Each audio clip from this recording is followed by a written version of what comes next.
आज के आनंद की सीनियर सिटीजन स्नेह मिलन UGPS क्रिकेट ग्रुप सूरत द्वारा आयोजित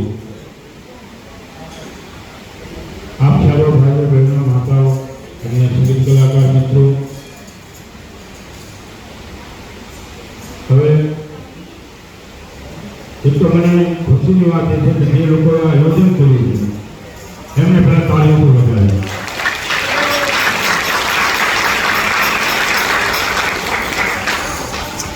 શાંતિ સ્નેહનું બીજ એને વાવેલું છે. મને જાજો પરિચય રહ્યો છે પણ મને ક્વોલિફિકેટ કરાવવા સિવિલમાં ગયો ચેતન નાયક ડૉક્ટર સાહેબ અને ત્યાં એમની મને મુલાકાત થઈ. એનું નામ આપ્યું અશોકભાઈ પ્રજાપતિનું. એટલે મારું કાર્ડ ના તે બધું બનાવ્યું. મને ક્યાં ઓપરેશન હતા 1.5 લાખ રૂપિયાનો ખર્ચો એ તરફ ચેતન લાવીને એટલો મારો પરિચય. સમાજમાં આપણે કંઈક કરવું હોય તો આ સ્નેહ મિલન છે. ખાલી આપણી પ્રજાપતિ સ્નેહ મિલન નહીં, 18 વર્ષની સાથે આપણે પડી જવું. જીવ માત્રની અંદર શિવ છે. આપણે આપણી જન્મભૂમિ છોડીને આપણે સુરતની કર્મભૂમિ બનાવી હોય અને કર્મભૂમિ બનાવવા બાદ આ સુનિશ્ચિત 60 વર્ષની ઉંમરના વ્યક્તિઓ જેને આપણી શાસ્ત્રમાં કોલેજ લાઈફ કહેવામાં આવે અને એ કોલેજ લાઈફ આપણે પરમાત્માનું ચિંતન કરવામાં, સમાજને એકત્રિત કરવામાં, આપણા બાળકોને આપણી જીવનશૈલી સમજાવવામાં એ પ્રચાર કરવો જોઈએ. કારણ કે આજે કોમ્પ્યુટર યુગની અંદર બાળકો એટલા બધા હોશિયાર થઈ જાય છે. તમે ડૉક્ટર બનાવો, વકીલ બનાવો, સારી કક્ષા પર ભોર રાખો અને જ્યારે એ બધાની વચ્ચે તમને પિતા જવાની શરમ લાગતી હોય ત્યારે સંસ્કૃતિ નાશ પામતી હોય અને મોટા આંખનું નિર્માણ કરે છે. એ આપણા વડવાઓએ જે 60 વર્ષનું મને જીવનનું એનું જે હુકામ છે જીવન કેવી રીતે જીવવું જોઈએ એના બાળકોમાં સાફ પડે.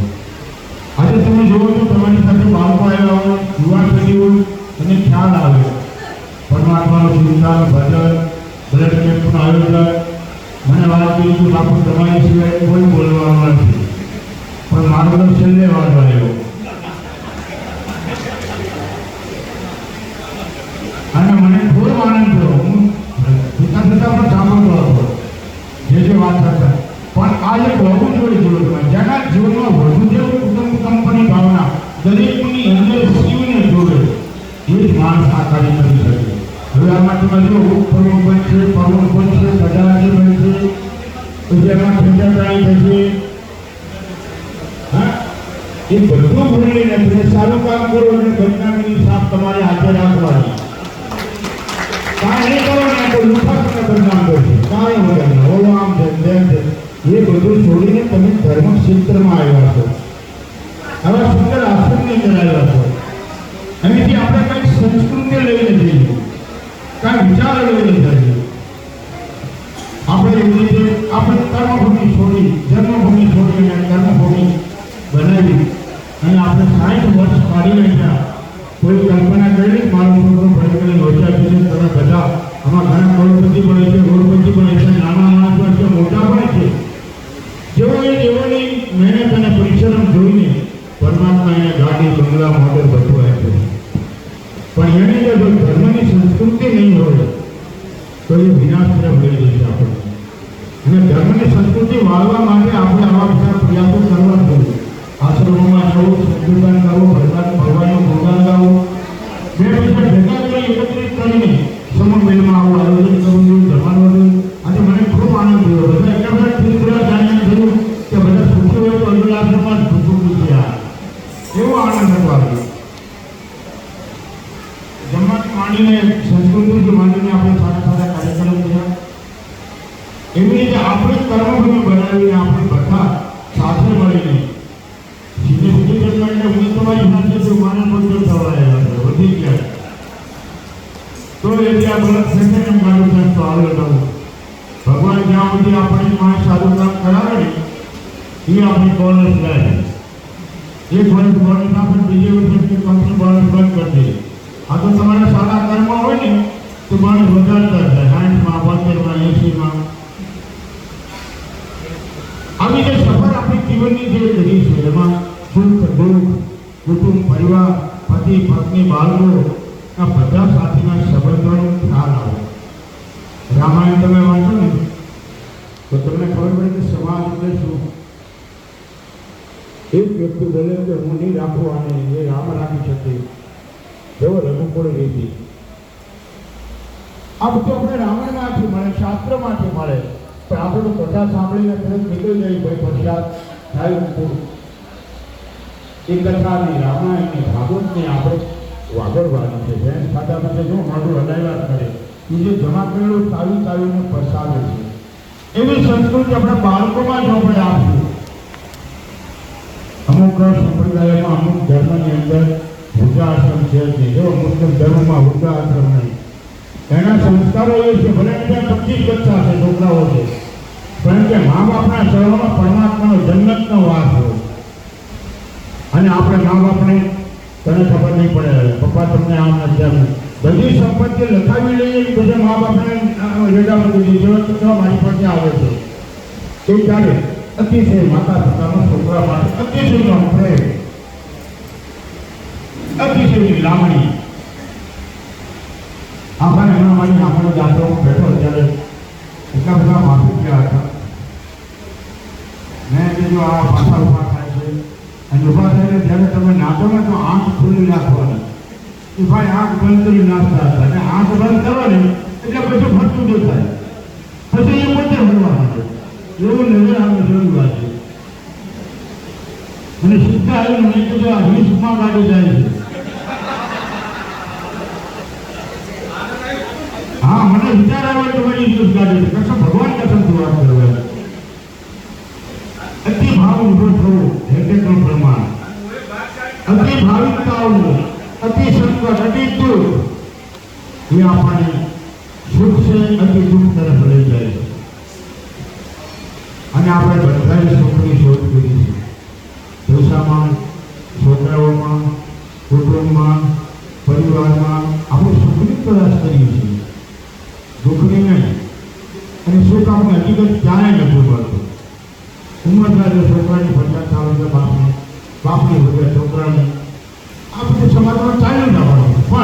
એમાંથી નિર્લેપ થઈને નીકળી જાય, સારા કર્મો કરીને નીકળી જાય તો ભગવાન આપણે જે બંધના રાખે ને એ આપણી નોંધ કરે, સારી થઈ જાય, આપણે જન્મ આપે. ખબર નહીં આગળ આપણે મનુષ્ય જન્મ મળે કે ના મળે. ચોરી છે લક્ષ્યોની છે, ફરતા ફરતા ફરતા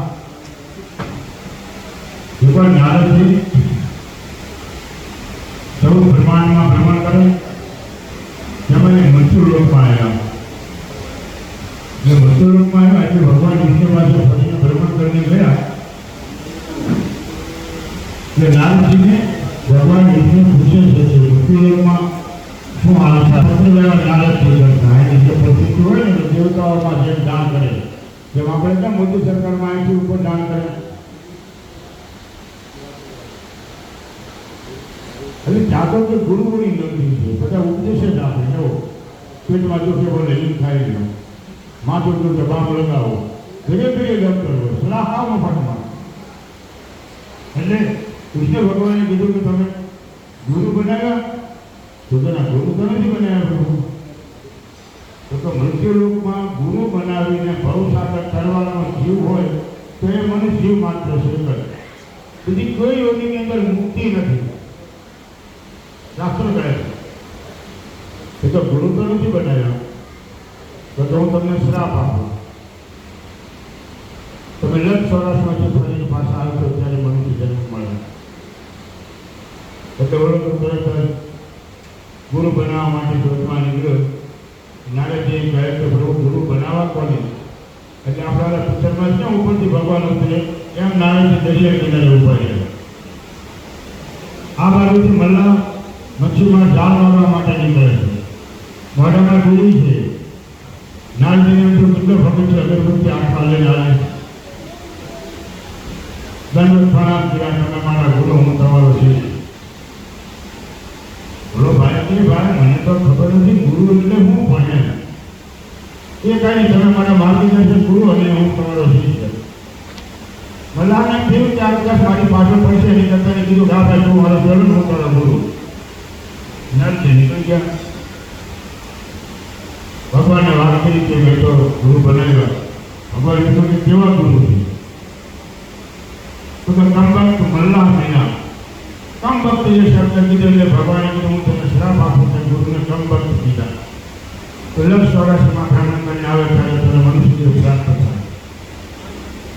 વળી નારજી વિચાર કરે તો શું કરું? એ મલ્લાહ પાસે આવે છે અને મલ્લાહને કહે કે મને શ્રાપ આપેલો છે ભગવાન, તમારે શું કરવું? લક્ષ ચોરાસીમાં ભ્રમણ કરીને આવું પછી મને મનુષ્ય પ્રાપ્ત થાય.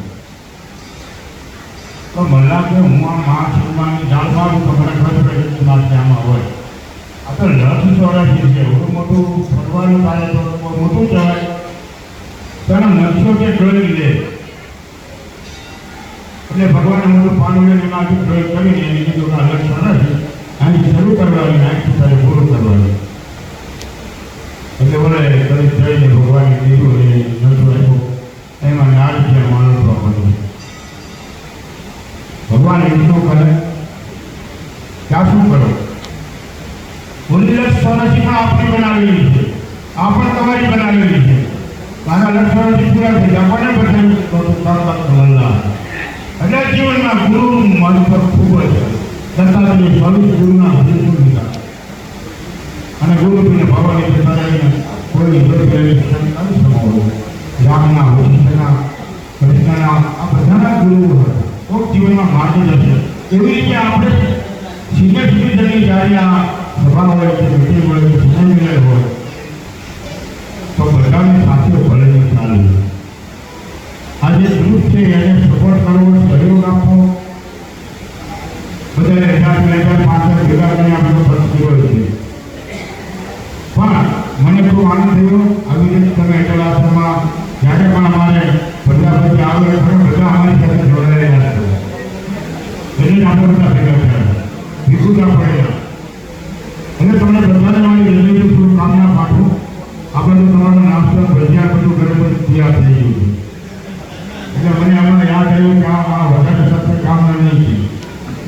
એટલે તમે બધાને મંગળની શુભકામના પાઠવું. ભગવાનને પ્રાર્થના પાઠવીશું દાદાને કે તમારા જીવનમાં સુખ શાંતિ સમૃદ્ધિ અને બાળકોને સારા સંસ્કાર મળે, માતા પિતાની ખૂબ સેવા કરે, વિદ્યાર્થીઓને સંસ્કારો મળે એવી મનોકામના સાથે મારી વાતને વિરામ આપું. મિત્રો, અહીં એક તો 2351 કિલોનું પારાનું શિબિર છે, વિશ્વનું પ્રથમ શિબિર. અટલ આશ્રમ સુરત યુટ્યુબમાં આની બધી માહિતી હોય છે, લાઈવ પણ હોય છે, એના પર બધાએ લાભ લેવો. સાથે શનિવારે ખબર દૂસરી કરેલો અલગ અલગ પ્રોગ્રામ હોય છે, આજે પણ લોકો બનેલું છે એમાં. અને હમણાં વાત કરાવી રહ્યો છું. અને સ્વતંત્રતા 1000 રૂપિયા ત્રીજી કે 800 કિલો જેવી પૂછડી અને 100 દાળ બનાવી. એટલે આમાં બધાએ જોડાવવું અને આશ્રમે આવતું રહેવું. મંગલ શુભકામના. અસ્તુ.